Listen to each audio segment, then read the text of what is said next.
Hello. So we're talking about how you can avoid going to jail. Fantastic. We just talked about the fact that engineering ethics is messy. It's a complicated area. Okay? It's murky, to say the least, right?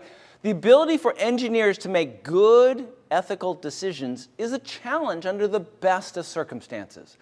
So the philosophers have been thinking about ethics for a really long time, specifically 2,300 years that we know of, right? And they've not really reached a solid conclusion in how we can make good ethical decisions every single time. So where does that leave us? Well, if we just leave it to ourselves, we'll all be making random decisions, and we can't do that. We need to come up with some sort of framework, some sort of guidance, a signpost at least, that can show us how we can make good ethical decisions when we find ourselves in a situation that calls upon us to make an ethical decision. Well, that certainly seems reasonable. We should have something, right? There's a lot of people in the world. There's a lot of people making ethical decisions. We think some people are making good ethical decisions every single day. Clearly, from reading the paper, there's a lot of people who are making poor ethical decisions. If we could figure out what the good people are using and copy them, then maybe as engineers, we could do what we do best. Apply their philosophy to our decision-making ability and make good ethical decisions every single time. Well, it sounds like a great thing to investigate. So let's take a look and see if we can figure out who can teach us how to make good ethical decisions. Well, an interesting question comes up right off the bat. Hey, we're engineers. Why should we even be bothered with this ethical decision stuff? Look, I sit in the cube. I work with numbers. There's no ethics going on here. Come on. Generally, people who go to jail that I read about deal with money. I'm an engineer. I'm not dealing with money. Valid point. I don't disagree with that. Except for that history thing. So let's talk about history. History has a nasty way of showing up and saying, hey, engineers, you do need to worry about ethics. Case in point, the Boston Molasses disaster. In 1796 in Boston, there was a very large vat of molasses. And when I say big, I mean really big. This thing was 50 feet across, and it was 90 feet tall. It had the ability to hold over 2 million gallons of molasses. And the guy who built it, well, he cut some corners. He really didn't do that good of a job of building a vat. The thing leaked from day one. Now, if you were building a vat and you built it, what would you do right off the bat? Test it? I mean, before you put molasses in it, would you fill it with water and make sure that it worked? Well, it seems reasonable. This guy didn't. So he built it. He put molasses in it right off the bat. And it started leaking molasses from day one. Clearly, he's got a problem on his hands. He needs to take some sort of action because he's got molasses pouring out the sides of this big vat that he has. Well, we got to give him at least a little bit of credit. He certainly did. He painted the vat brown so that people in Boston couldn't tell that it was leaking molasses constantly. All right, so this wasn't well designed. Well, he finally got it full. He had over 2 million gallons of molasses in it, in his poorly designed vat. Can you guess what happened next? You're right. It failed. A molasses vat with 2 million gallons of molasses in it blew open in the northern suburb of Boston. So molasses went racing through the streets at 35 miles an hour. 20 people were killed. 150 people were injured. People started saying, who designed that vat? Oh, it was an engineer.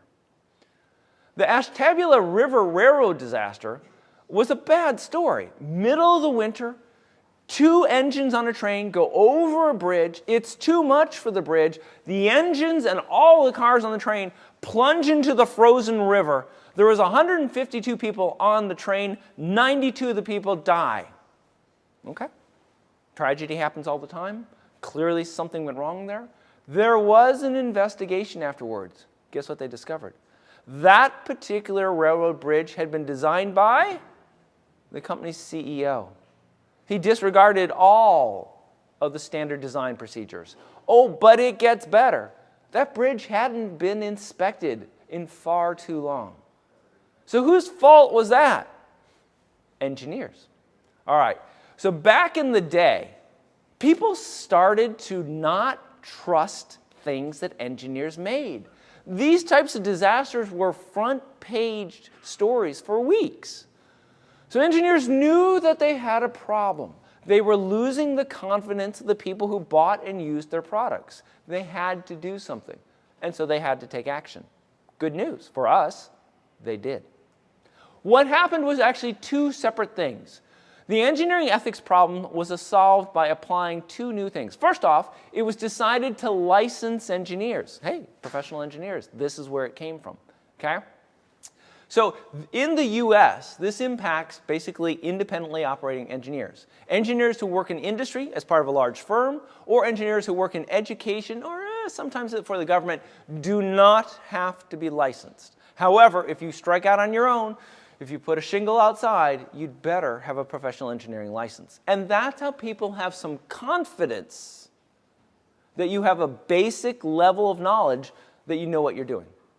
Now, something else that came about at about the same time was the professional societies that existed created their own code of ethics. And so there's a lot of them around. The National Society of Professional Engineers, as you well know, has their code of ethics. The American Society of Civil Engineers has created theirs. And the Institute for Electrical and Electronics Engineers, the IEEE, has theirs. You know, I've read all of these ethical standards, and interesting enough, they're all pretty much the same. They say it a little differently, but they say things like be honest, make sure you don't get influenced by others, don't cheat, don't steal, etc. You know, it's all the same sort of stuff, okay? So people started to have more confidence that engineers were guided both by a license that they could lose if they made poor decisions, and also by being a member of a professional society that gave them guidance and said, listen, all of our members are aware of our ethical creed, and all of our members have agreed to live by it. Fantastic. We had a problem. We created two solutions. Bam! We're taken care of. The ethics problem has been solved, at least as it applies to engineers. Or has it? Let's think about this for just a moment. So the way we solved it was professional licensing, okay, and also making sure that professional societies had a code of ethics. Okay, I'm good with that. So let's say you're a young engineer. You're in college. Fantastic. You complete college. Ta-da! You pop out of college. Bing! What are you going to do? Odds are you're going to go work for a large firm. Fantastic. So do you need to become a licensed professional engineer? The answer is no. Uh-oh. So we missed that safety net. Okay, no problem whatsoever. Remember, we still have professional societies and their code of ethics. So do young people join professional societies? The answer is no. Generally, joining a professional society is something that we don't wise up to. We don't realize that it's valuable until a little bit later in our career, if at all. I'm sure that you've taken a look at the statistics for most professional societies. Generally, they're only able to garner maybe about 6 or 8% of the people who are possibly eligible to join their society. Look, they do a fantastic job with their members. There's no question about that whatsoever. The problem is that there's a lot of engineers out there who are not licensed and who are not members of a professional society. What this means is that those folks have completely missed the two safety nets that were put in place to ensure that engineers got at least some guidance on how to make good ethical decisions. Okay, so we've got a little bit of a challenge. Perhaps we've not solved this issue. So let's talk for a moment about what I like to call the Darlene Droom problem. So Darlene was a very, very successful Air Force employee. She worked her way up in the organization. Apparently, Darlene was tough as nails. Nobody messed with Darlene. She reached a very high senior role in the Air Force's procurement division, which means she was responsible for buying things. Now, Darlene had a beautiful daughter and a lovely son-in-law, and they needed jobs. Not a problem. Go to Mom, and Mom can take care of you. Mom picked up the phone and called Boeing, one of the companies that she dealt with in her procurement job. And she said, my daughter and son-in-law need a job. You know what Boeing did? They gave both of them jobs. Okay, that seems a little squishy, but whatever, stuff happens. Well, Darlene was also responsible for the KC-767 tanker project. Now, here's the story, and in case you don't know, the way the Air Force works is they buy tankers, which are basically airplanes full of fuel. They fly around, and the little jets come in behind them. They hook them up in the air, they dump some fuel in them, and the jets go off and do what they got to do. These gigantic tankers wear out, and so the Air Force needed to buy another 100 of them. Not a problem whatsoever. Darlene, in her role as a senior executive in the U.S. Air Force, was in charge of the contract to purchase the tankers. So they put out a contract to a whole bunch of vendors. Boeing was one of the vendors.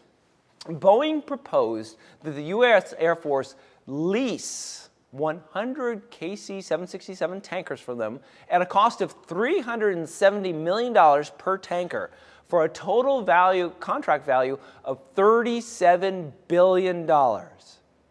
Darlene selected Boeing as the winner of that particular bid. Fantastic, wonderful, case closed. Yeah. Darlene then quit the Air Force. She joined Boeing as a senior executive. Boeing paid her $200,000 a year and gave her a $50,000 joining bonus. You know, people started getting suspicious at this point in time. So they went back and looked at the KC-767 contract. It turns out that to buy a KC-767 tanker costs $150 million. The Air Force was leasing them, not buying them, leasing them for $370 million. Clearly, somebody had handed Boeing the best contract in the world. So Darlene ended up spending 9 months in jail. I think she got 2 years of community service, and she was fined like $1,500, basically disgraced. The CEO of Boeing had to give up his job, and there's other sorts of huge fallout from this. Darlene had an opportunity to make decisions, and she clearly made the wrong ethical decision. So what is ethics? Well, ethics refers to standards of behavior. We know this, okay? Should I do this or should I do this? It tells us how we should act. But remember, it's not just ethics at work. Of course not. It's ethics at work, ethics at home, ethics at school, ethics with friends, and so on and so on and so on. You know, standards of behavior is really, it's a decision-making process. So ethics is a slippery slope. How can I communicate that to you most clearly? Well, I'll tell you what. I've decided I want a new job. My job is going to be a good one. I'm going to work for a big company. What I'm going to do then is I'm going to go to the outside world. I'm going to go to all the vendors who do business with that company. And I'm going to make them a promise. I'm going to tell them if they give me money, I'll make sure that they get selected the next time they bid on a contract with this company. Do you think companies would be willing to pay me to do that? Oh yeah, they sure would. Well, okay, great. So I've decided to go into business for myself that way. In order to do that, I'm going to need to have people inside the company do what I tell them to do. Okay, and let's say you work for that company. Okay, I'm going to need to get you to change the way you make decisions. How can I make that happen? Well, I'll tell you what. I'm not going to be able to do it all at once. It's going to be a process. Here's what I'm going to do. Remember, ethics is a slippery slope. Friday night, I'm going to show up at your desk, and I'm going to have a bunch of designs. And I'm going to say, oh man, my boss is on my back because I'm way behind on these designs. Hey, look, you know, I know the company policies for me to give the designs for you and for you to spend a week reviewing them and then sign off on them. But if I don't get these to him tomorrow, it's going to be like my job. Is there any way? Look, I've double-checked these designs. I guarantee that these are just fine. And by the way, there's no safety issues. There's nothing in these designs that affect people or property or anything like that. They're silly, stupid designs. I'll tell you what. Could I ask that you just sign them off? It would mean so much to me. You would be saving my job. And man, I would owe you big time. All right.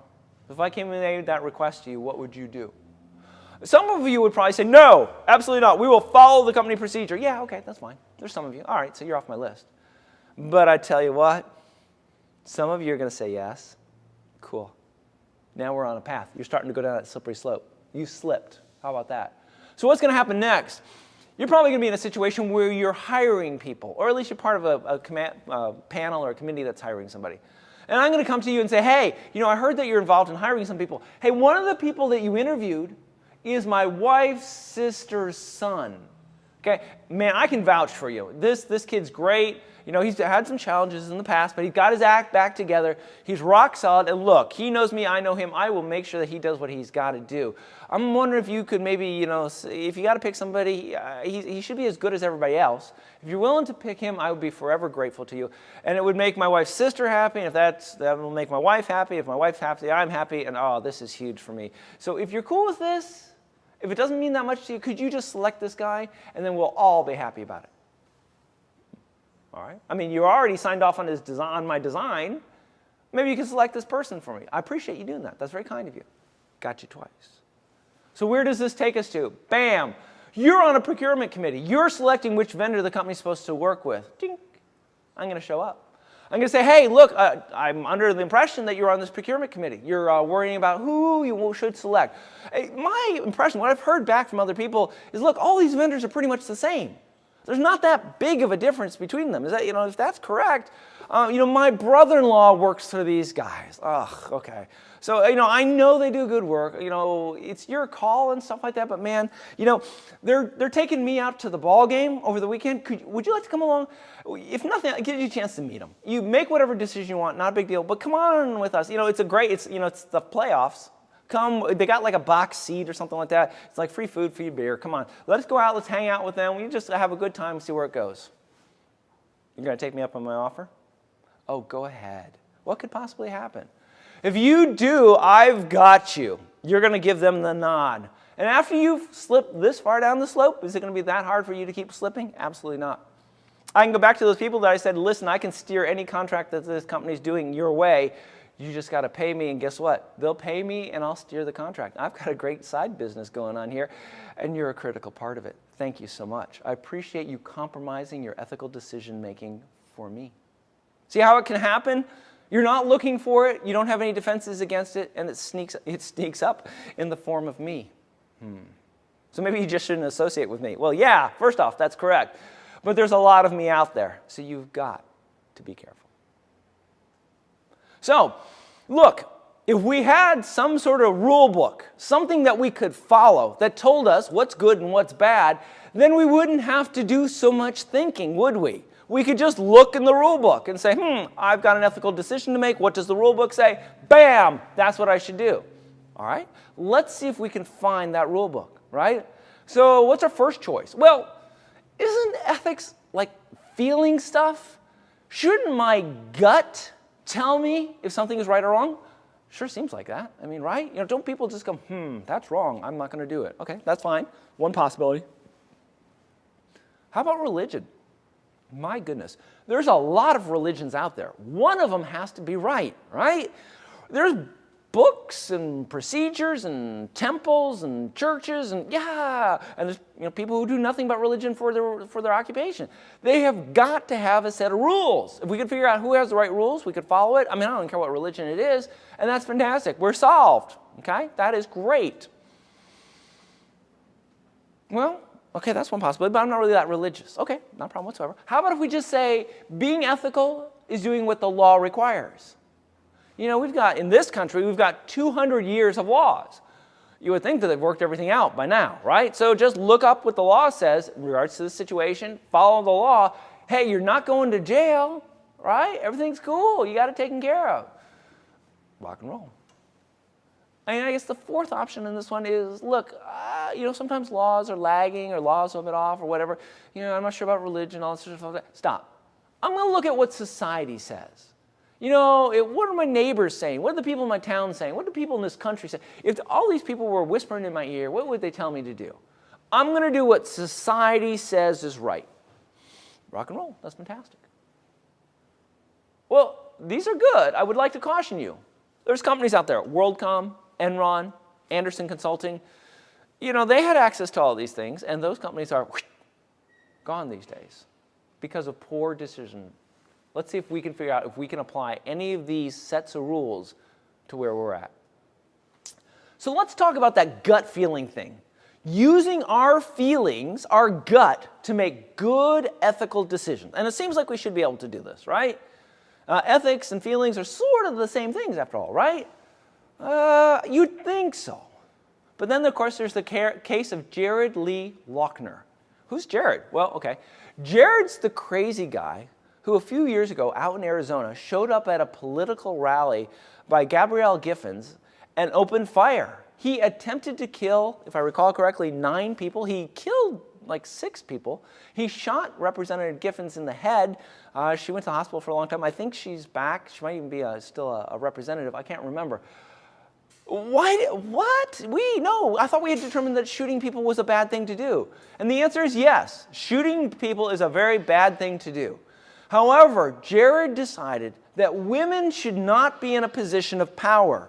And the fact that Representative Giffords had gotten herself elected was clearly an affront to society. But don't worry, Jared was going to fix that problem. He was going based on what his gut was telling him. Jared's just one crazy person. That doesn't spoil the mix. Granted. But then, of course, there's the case of Anders Breivik. Now, what's the story on him? Well, he's the guy that also a couple years ago decided it would be a great fun to set off a bomb in downtown Norway. Then he took a gun and he went out to an island where a group of students were gathered for a rally, and he walked around and he killed 69 people. So, okay. Oh, clearly it's wrong. There's no question about that. Why? Why did he do that? Okay. Anders had a philosophy of life. He had some things that he wanted to accomplish. Specifically, he wanted all Muslims to be removed from Europe. Okay? He had felt very, very strongly about this, but he had a problem. Nobody was paying any attention to him. Nobody was reading his manifesto. He felt obligated to do something to gain attention to himself so that his manifesto would be shared with everybody and they could see that clearly he was right. So he felt that the actions that he took would cause the outcomes that he wanted. Good news, Anders was completely wrong. In fact, Anders was crazy, okay? But he really, really, really believed in what he was doing. You and I look at him and go, man, you're just crazy, crazy dude. But he didn't see it that way.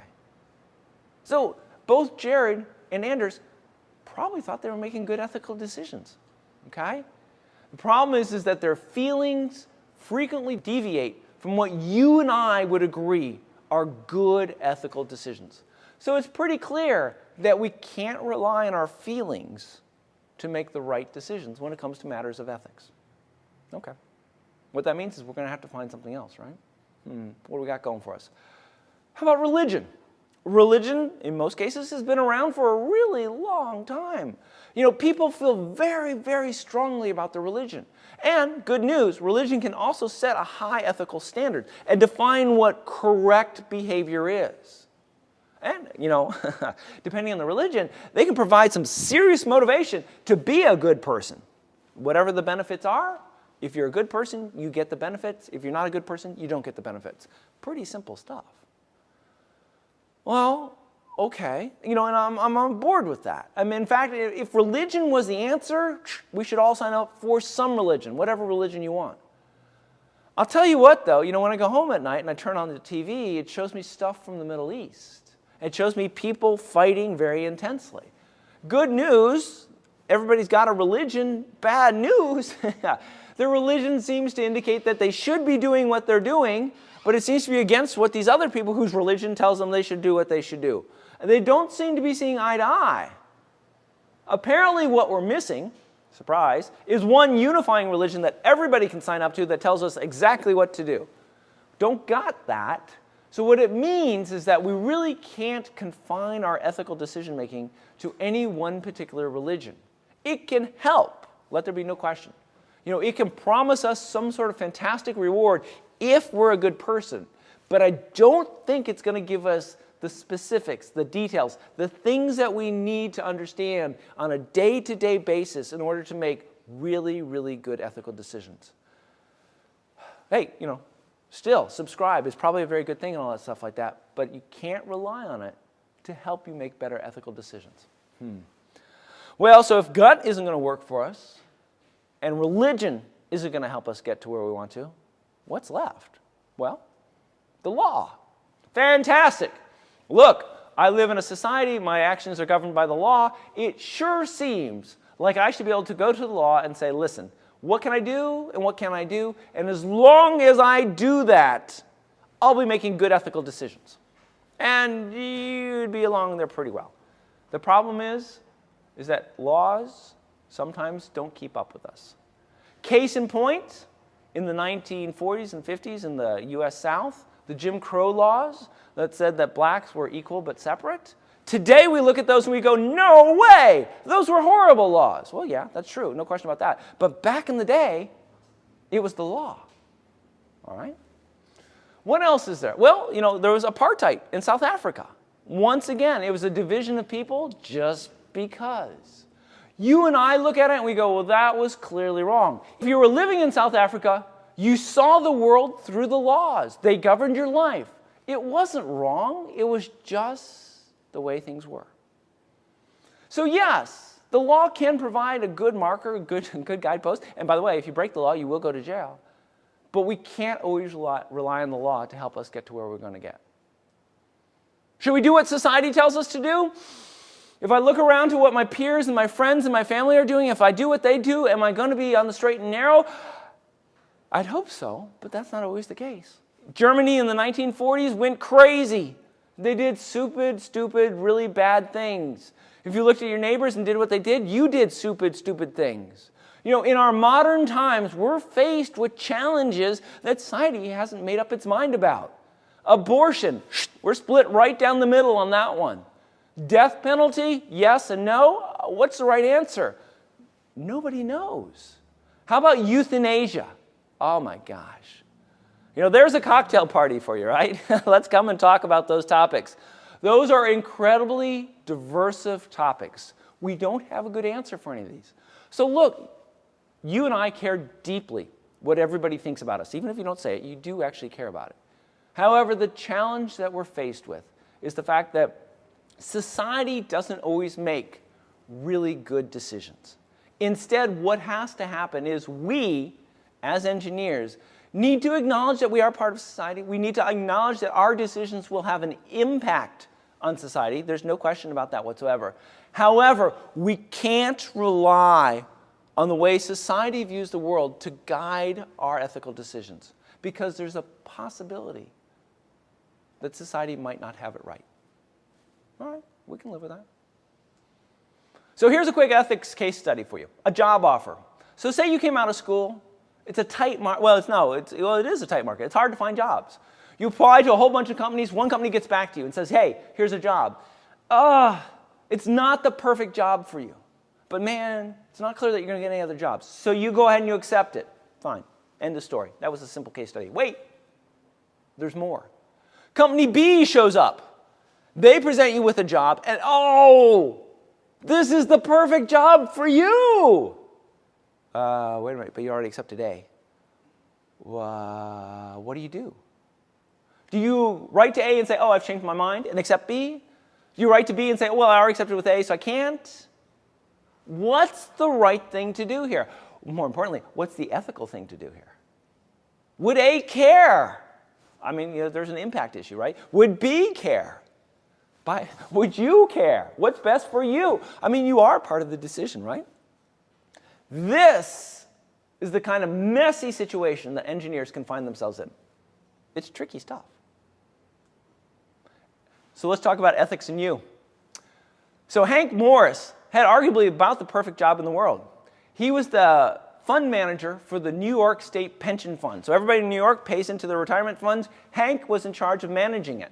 Cool job, fabulous job, well-paying job. Hank wasn't happy with that. Hank wanted more money. So Hank went out and talked to all the places where he could possibly put his money, all the different funds. He said, hey, I've got a lot of money. I will put my money in your fund if you give me money.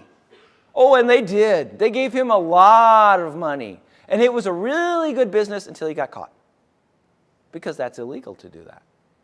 So Hank had an opportunity to make ethical decisions, and Hank made the wrong decisions.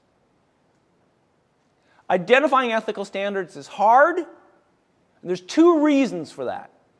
Because the question for us as engineers is, number one, what should we base our ethical standards on? And number two, Once we know what we should base our ethical standards on, how should we apply these ethical standards to specific real-life situations that we face? Seeing, hypothetical ethical situations is great, but I'll tell you what, those real-world ones are the ones that are going to show up and slap us around. And so that's the problem that we need to find a solution to.